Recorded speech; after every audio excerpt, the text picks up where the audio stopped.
Hi, just Ayala being Ayala. Today is Saturday. Let me just wash my face first. And then, inayos ko na ang aking kwarto because I will be doing some groceries online dahil sobrang init sa labas.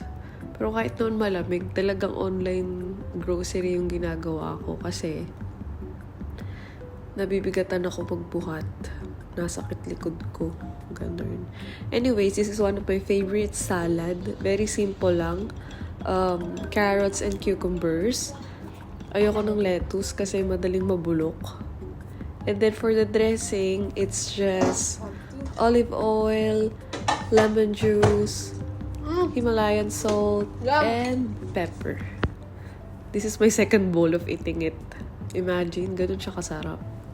Like, I can eat this every day. To be honest, etong salad na to yung binabaon ko rin sa school every day. Kasi nga, ang sarap-sarap niya. Try nyo din. See? Pumunta pa ako sa living room to eat again. Pero yun na muna. Ayusin ko lang yung pinag-grocery ko and then I will have to take note of what to cook. Alright.